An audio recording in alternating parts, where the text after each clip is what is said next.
नमो अरिहन्ताणं नमो सिद्धाणं नमो आयर्याणं नमो वज्रायाणं नमो लोके सव्यसाहुणम् ओंकारं बिन्दुसंयुक्तं नित्यं ध्यायन्ति योगिनः कामदं मोक्षदं चैव ओंकाराय नमो नमः। अविरल शब्दघनो प्रक्षालित सकलभूतलमलकलङ्कः मुनिभिरुपासित तीर्था सरस्वती हरतु नो दुरितान् अज्ञानतिमिरान्धानां ज्ञानाञ्जनशलाकया चक्षुरुन्मिलितं येन तस्मै श्रीगुरुवे नमः। श्रीपरं गुरुवे नमः। परम्पराचार्य गुरुवे नमः। सकलकलुषविध्वंसकं श्रेयसां परिवर्धकं धर्मसम्बन्धकं भव्यजीवमनः प्रतिबोधकारकं पुण्यप्रकाशकं पापप्रणाशकमिदं शास्त्रं श्रीसंयमप्रकाशनामधेयम् अस्य मूलग्रन्थकर्तारः श्रीसर्वज्ञदेवास्तर्ग्रन्थकर्तारः श्रीगणधरदेवा प्रतिगणधरदेवा तेषां वचनाधारमासाद्य आचार्य श्रीकुन्दकुन्दामनाचार्य सूर्यसागरेण विरचितं श्रोतारे सावधानतया शृण्वन्तु। मंगलम भगवान वीरो मंगलम गौतमो गणी मंगलम कुंदाद्यो जैन धर्मोस्तु मंगलम सर्वमंगल मांगल्यम सर्वकल्याणकारिकम प्रधानम सर्वधर्माणां जैनम जयतु शासनम जैनम जयतु शासनम जैनम जयतु शासनम। संयम प्रकाश नाम का यह ग्रंथ है। बड़ी ही सुंदर रचना है। सम्यक दृष्टियों की चर्चा चल रही है। सम्यक दर्शन की प्रशंसा भी करेंगे। सम्यक दृष्टि जीवों के अतिचारों के संदर्भ में भी बतलाएंगे। बहुत सारी बातें पूर्व में भी की जा चुकी है और उसी तरह की बातें आज फिर यहाँ इस प्रकरण के माध्यम से की जा रही है। उपयोग को एकाग्र करके सुनने समझने का प्रयत्न करें। पढ़ूंगा ज़्यादा, समझाऊंगा कम। मैटर बहुत सरल है, बातें बहुत आसान है। पेज नंबर निकालिए। 83 नंबर का पेज है। सम्यक्त्व के 5 अतिचार। सम्यक दर्शन के 5 अतिचारों की चर्चा कर रहे हैं। अतिचार क्या होते हैं ये तो आप लोग सब बहुत अच्छी तरह से जानते ही हैं। अतिचार यदि अनाचार में बदल जाते हैं तो व्रत भंग हो जाता है, गुणस्थान गिर जाता है। इसलिए अनाचार न होवे, अतिचार तक ही रहे। दोष तो लग गया, लेकिन दोष लग जाने पर उस दोष को निरंतर दूर करने की भावना होती है, तब तो वह अतिचार कहलाता है। और दोष को दूर करने की भावना न होकर जब उस बात को अपना अधिकार समझ लिया जाता है तो वो अनाचार हो जाता है। अतिचार किंचित दोष है, अनाचार महाभंग है। अतिचार लग जाना ये कोई अपराध नहीं है, लेकिन अतिचार को उपादेय मान लेना यह अनाचार है। ख्याल में आ रही है बात? अतिचार अनाचार में कब बदल जाता है? जब अतिचार को उपादेय समझ लिया जाता है, जब अतिचार को बहुत भला मान लिया जाता है, अच्छा समझ लिया जाता है, तो वो अनाचार हो जाता है। देखिए 83 नंबर पेज पर सम्यक दर्शन के अतिचार की बात पढ़ रहे हैं। सम्यक्त्व के 5 अतिचार।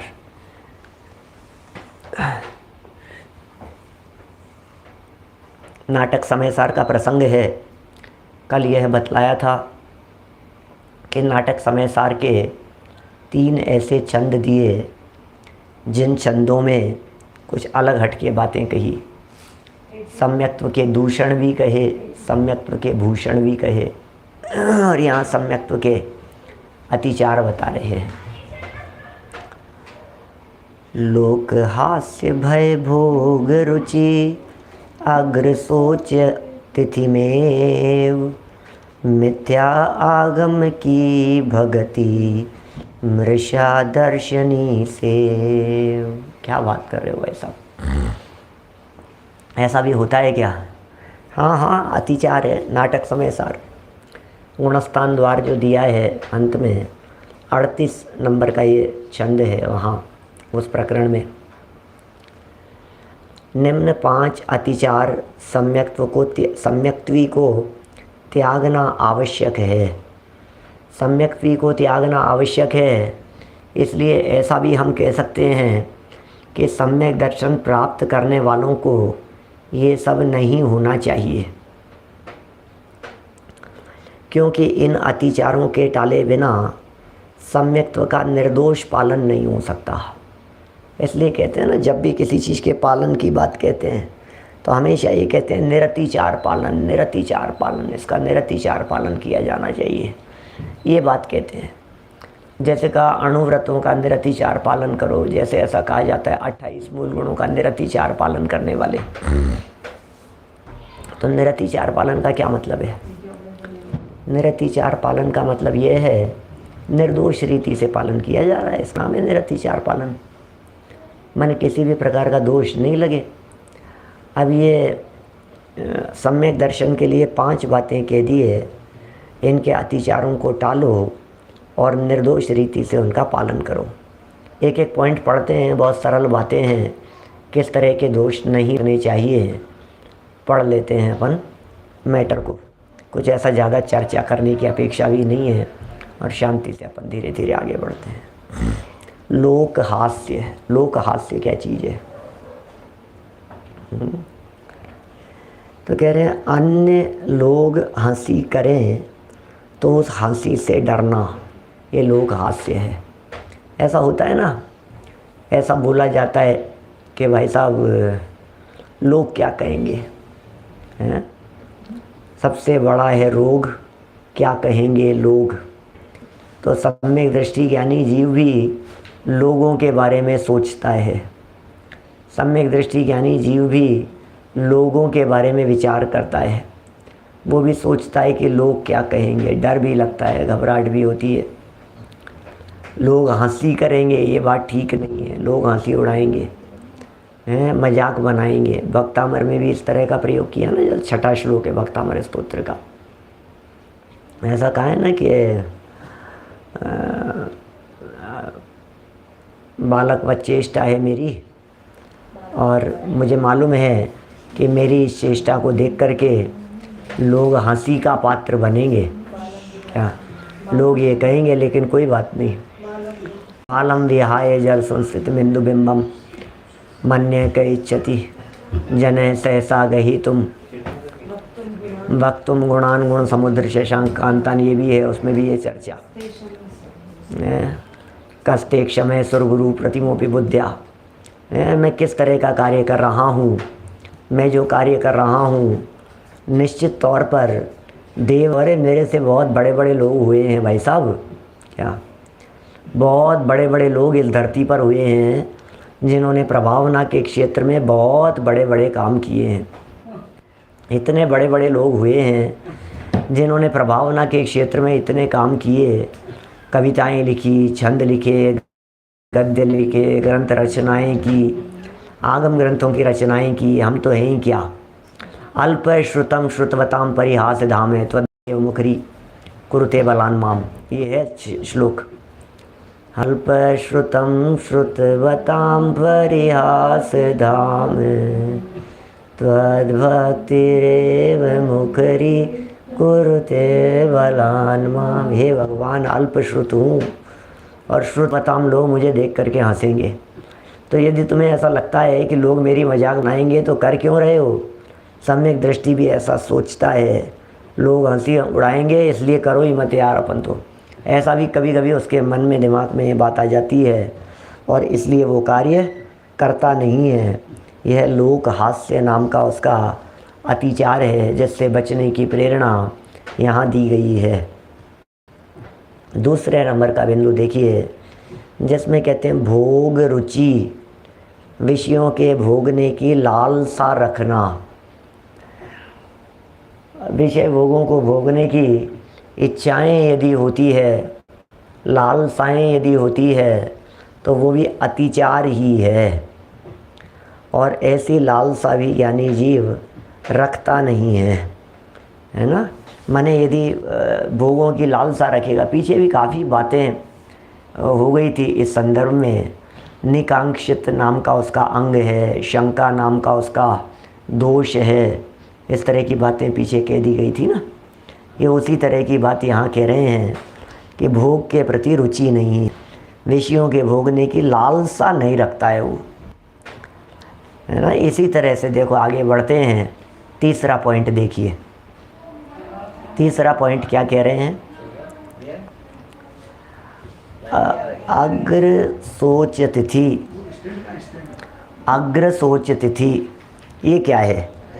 सुख, अग्र मतलब आगे की, सोच तिथि सुखदायक उत्तम वस्तु को छोड़कर आगे के भाव में भी मुझे इस प्रकार की सामग्री एवं वैभव प्राप्त हो, ऐसा निदान करना। अरे सम्यक दृष्टि भी निदान कर लेता है कि हाँ कर लेता है ना।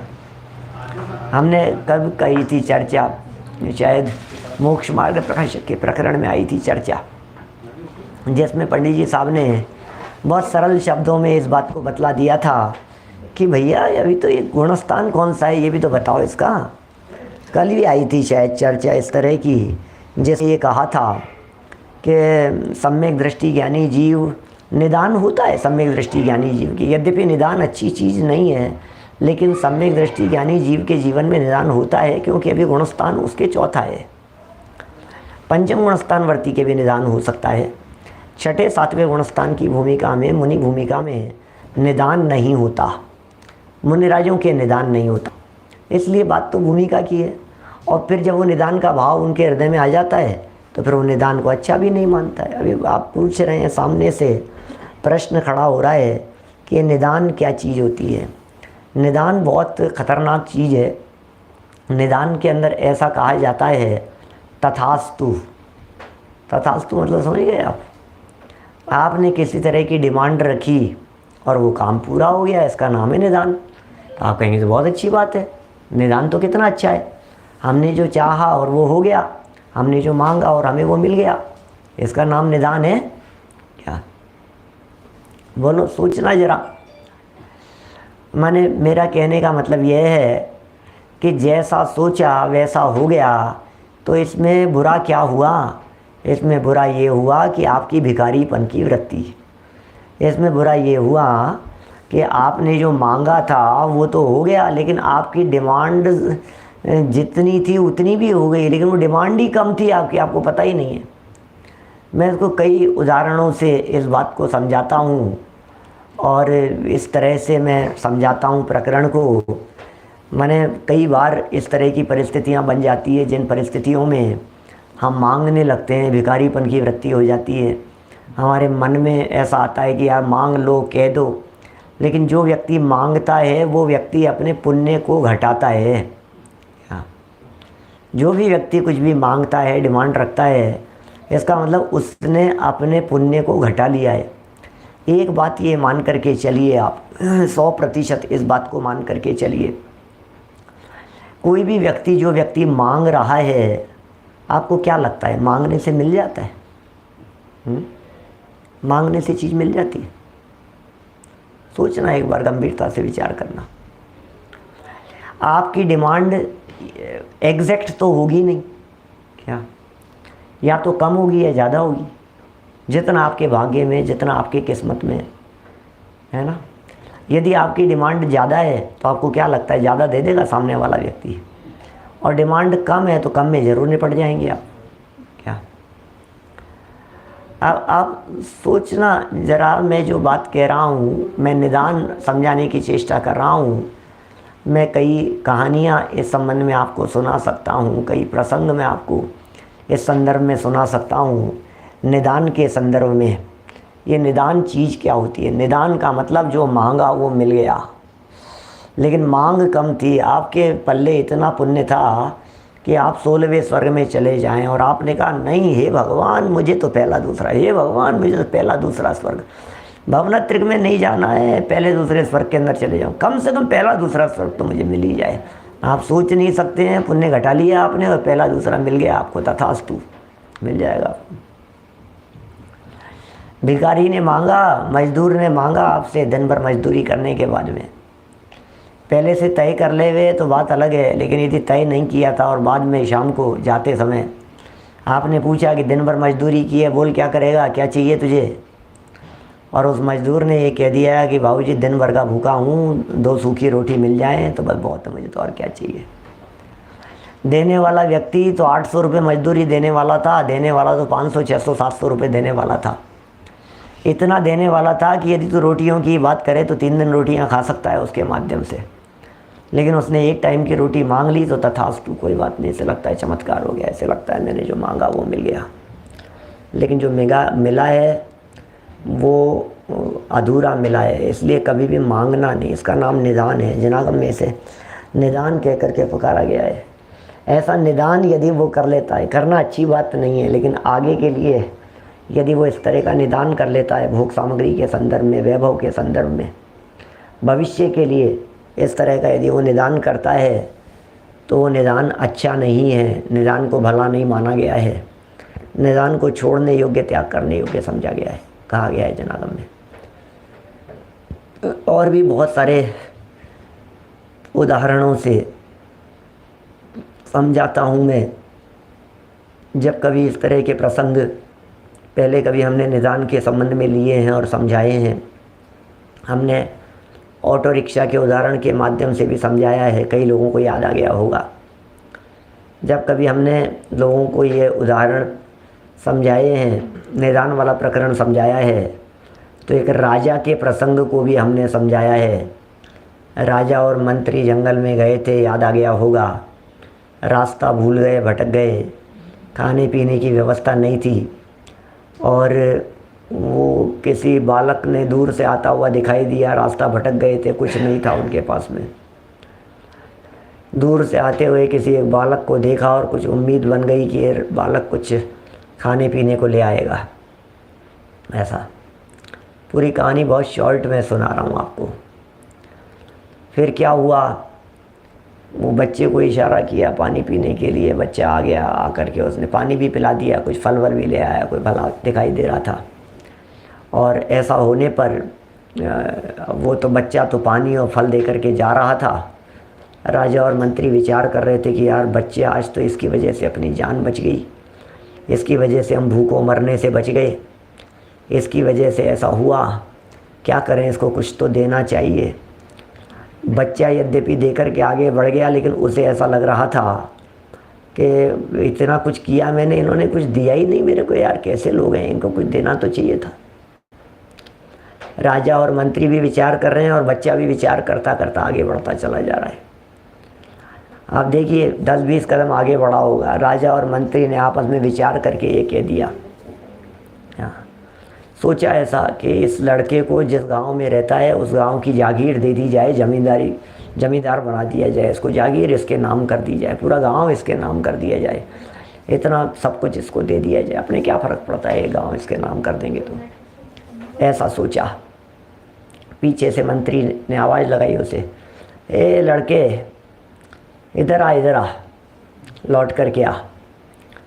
जब ऐसा कहा तो लड़का लौट करके तो आया, और चूंकि उसके दिमाग में भी वही चल रहा था, तो उस लड़के ने लौट करके तुरंत आते ही पहले एक बात पलट करके कह दी कि मुझे मालूम है कुछ भले सज्जन व्यक्ति दिखाई दे रहे हो, और मैंने आपके लिए इतना सब कुछ किया है क्या, तो मैं ये कहना चाहता हूँ 20 रुपये से कम नहीं लूँगा, फल बहुत मेहनत करके लेकर के आया था।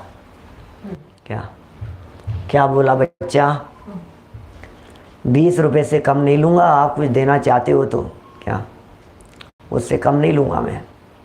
क्या करते हो। राजा और मंत्री दोनों एक दूसरे की तरफ देखने लग गए, ये क्या कह रहा है बच्चा, क्या करेंगे वो लोग। तो 20 रुपये मांग रहा है, चल ठीक है कोई बात नहीं, खुश रहे। खुशी खुशी उसको 20 रुपये दे दिए। थोड़े उधार बनेंगे तो 50 दे देंगे, और थोड़े और उधार बनेंगे तो 100 का नोट दे देंगे, चल तो खुश रहे। इसका नाम है निदान। उसने मांगा, इच्छा पूर्ति हो गई, जो सोचा था वो काम हो गया, ये कहलाता है निदान। आपको लग रहा होगा कितना अच्छा हो गया है, लेकिन कह रहे हैं पंडित जी साहब, कह रहे हैं यहाँ पर आचार्य देव का है वितरागी संतों ने, ये निदान अच्छा नहीं होता है, क्यों मांगा आपने, क्यों मांगा है? क्या जितना मांगा है वो मिल गया आपको, और आपने सोचा मिल गया, ये मिला थोड़ी ना है। ये कोई नहीं मांगते तो क्या मिलने वाला था आपको पता नहीं है, नहीं मांगते तो बहुत कुछ मिलने वाला था। मांगने वाला तो हमेशा व्यक्ति घाटे में ही रहता है, नुकसान में ही रहता है। ऑटो वाले का प्रसंग भी इस संदर्भ में मैं जो सुनाता हूँ, है ना, वो भी आप लोगों को याद होगा। सुन लीजिए इस प्रसंग में, एक और छोटा सा प्रसंग सुन लीजिए, सुनाता हूँ आप लोगों को, धीरे धीरे सुनाता हूँ, समझ में आएगा प्रसंग। सुनो, देखो क्या स्थिति है।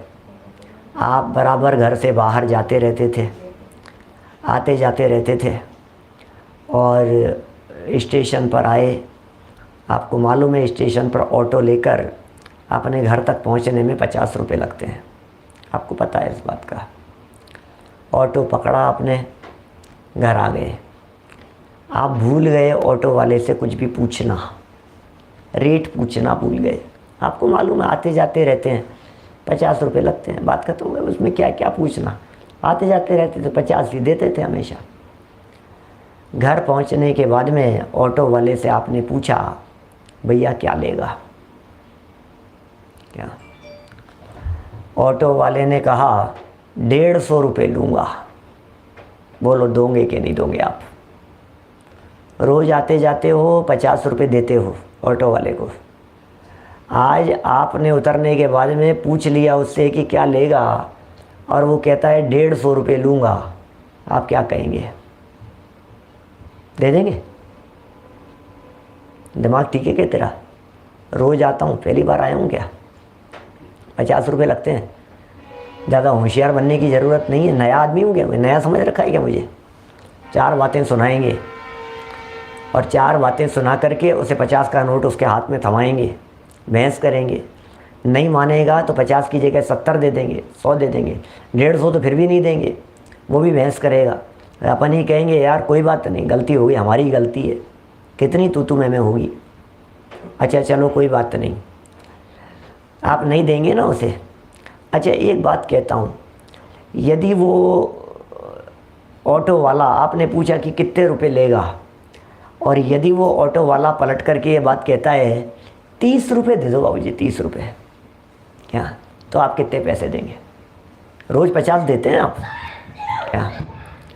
रोज़ाना 50 लगते हैं, आपको पता है। और आपने पूछा ऑटो वाले से कि कितने पैसे लेगा, और उसने 30 रुपये बताए, तो आप कितने पैसे देंगे?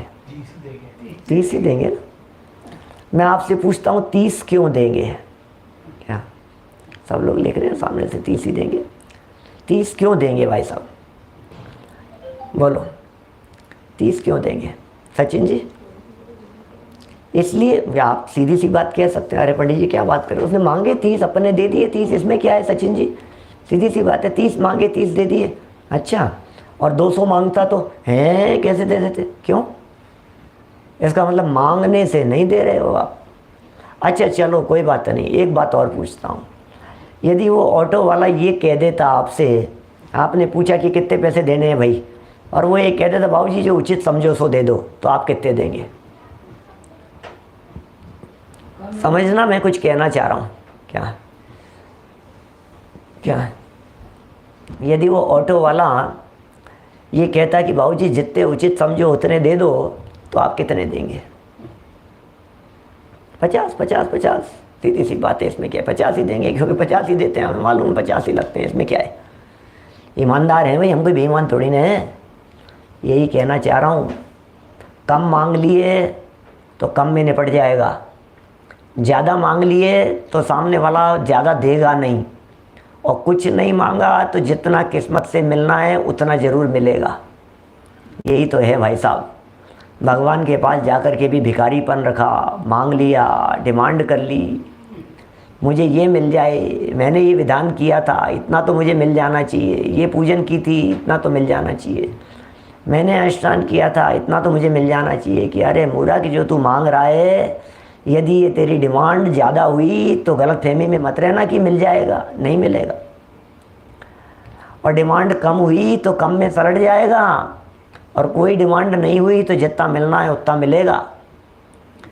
इसलिए बहुत समझदार लोग अपनी समझदारी को उपयोग में लेते हुए, सावधानी रखते हुए, कभी भी निदान रखते ही नहीं है। फिर भी यदि कदाचित निदान हो जाए किसी चीज़ के बारे में, तो ये कह रहे हैं चौथा गुणस्थान है, अभी उसकी भूमिका है, उसे अच्छा नहीं मानता है और उसे दूर करने का प्रयत्न भी करता है, प्रयास भी करता है।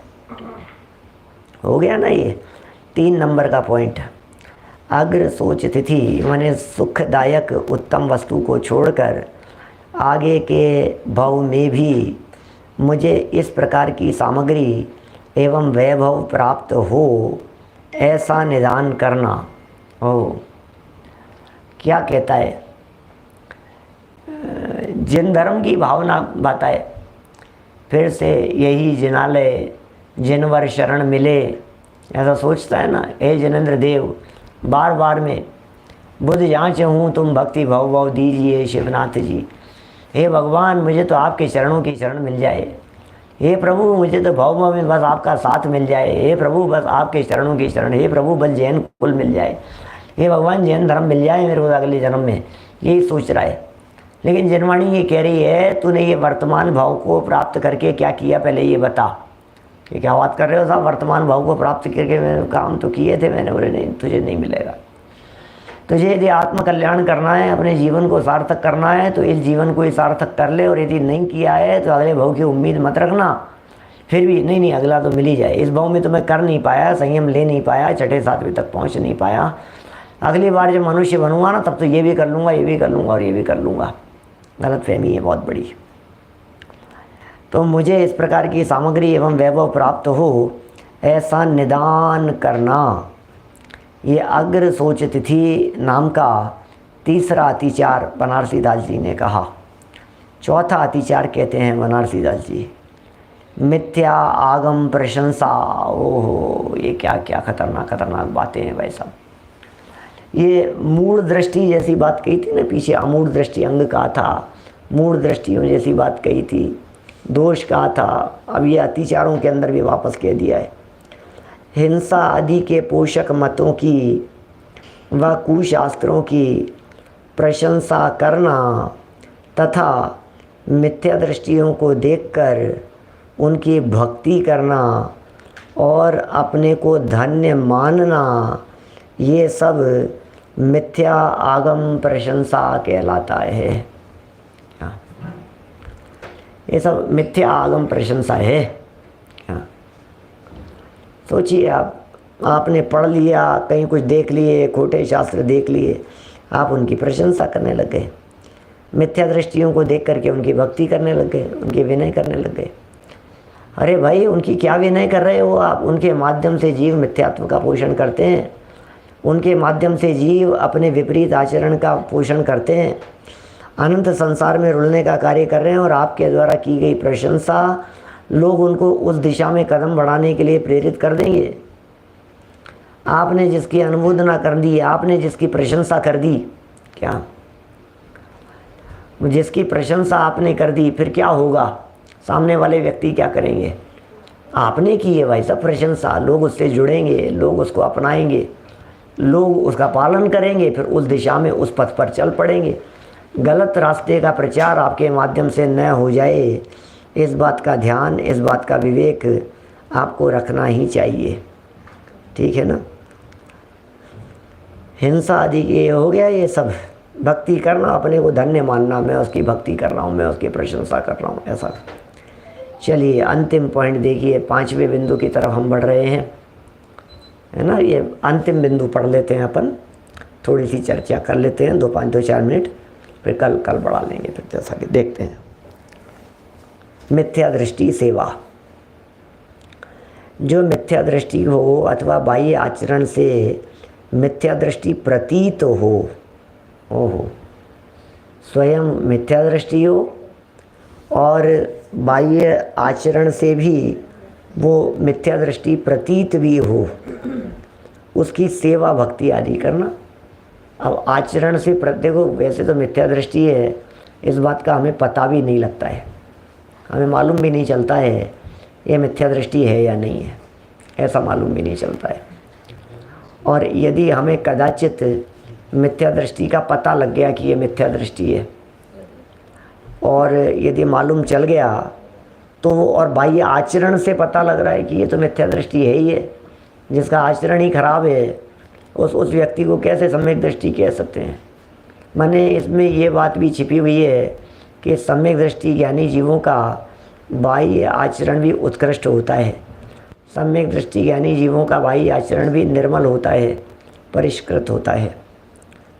तो ऐसे उन मिथ्या दृष्टियों का आचरण देखकर उसकी सेवा करना, उसकी भक्ति आदि करना, ये सब, और आगे जाकर यह दूषण अनाचार रूप हो जाता है, क्योंकि लगा तो दोष ही था, और अब क्या किया कि उस दोष को आपने स्वीकार कर लिया और उसको अच्छा मान लिया, तो अनाचार रूप हो जाता है। अतः इसको दूर करना आवश्यक है। ये बनारसी दास जी ने 5 अतिचारों के संदर्भ में बात कही है, और इन अतिचारों को हमें जानकर इनसे बचना चाहिए। ये अतिचार तक का प्रकरण आज हमने यहाँ लिया है।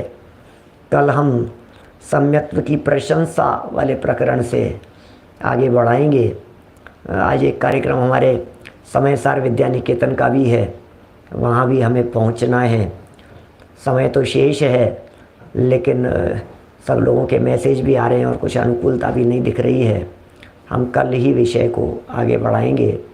प्रातः मिलेंगे आप लोगों के साथ मोक्ष मार्ग प्रकाशक 9:20 पर, और शाम को सम्यक्त्व की प्रशंसा प्रकरण भी नया शुरू हो रहा है, सुंदर प्रकरण है, इस प्रकरण को आगे बढ़ाएंगे। अभी जनवाणी स्तुति। निज निधि निज में बताई, यह अनंत उपकार है, उसके लिए जिन वाणी माँ को वंदना शत बार है, वंदना शत बार।